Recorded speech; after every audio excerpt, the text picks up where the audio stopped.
Dakle, draga publiko, mi ćemo danas pokušati da vam dočaramo i pokažemo sve ono što je tišti današnjega radnog čovjeka. Dakle, tezkoba radnog čovjeka kao tako. Dolazi kući mrtav pijan. Leže pored žena, spava, smrdima onako odratan blato. Nekako zaspi, mislim na ženu. Budi se ujutro. 6:15, pola 7.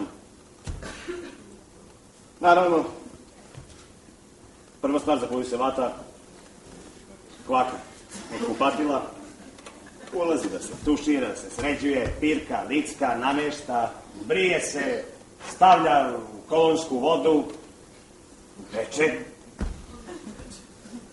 oblači sako, stavlja kravatu, košulju, maramicu, pantalone, cipele, sve to tako.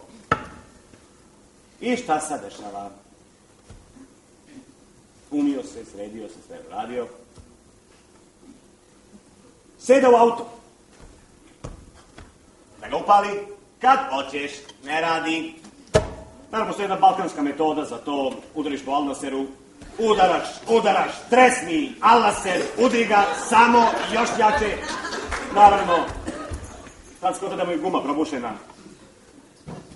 Tu poludi, šta će, trči na tramvaj. A tramvaja nema ga. Čeka.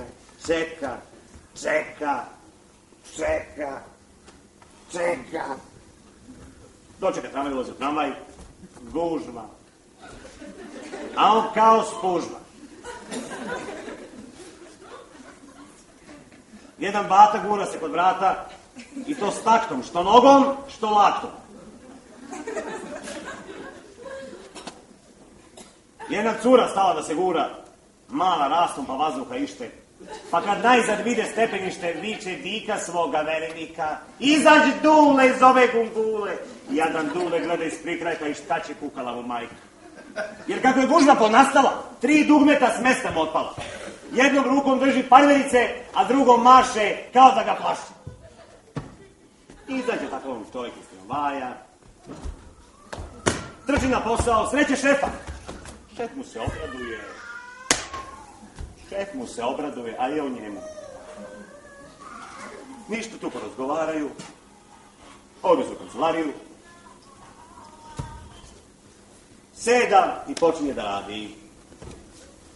Piskara, od jedno 7:30 do 8:30, tako piskara. Sad je vreme za doručak, za pauzu.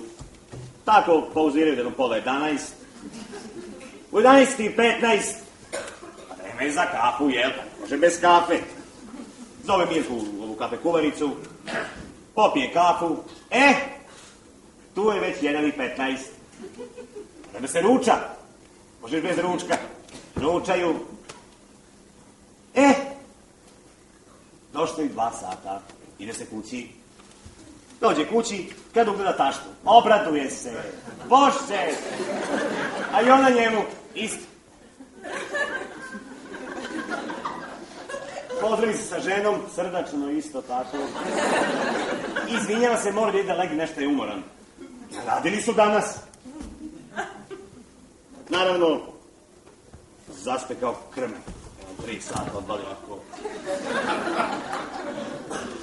Zvoni mu telefon mobilni. Javlja se, kad? Komšija Mita. Pita kad ćemo na pivo. Odmah, naravno. Idu u kafanu. Tu je već 6:15, pola 7, idu u kafanu, napiju se, piju, nazdravljaju, litre, hektolitre piva, ma čuda, tu su ove sumnjive dame, pa i s njima se igraju se, ma svašta rade. I tako to traje do 3, pola 4, dođe kod žene, legne, zaspi, mislim na ženu, i tako. Ustane ujutru, sve i ovo,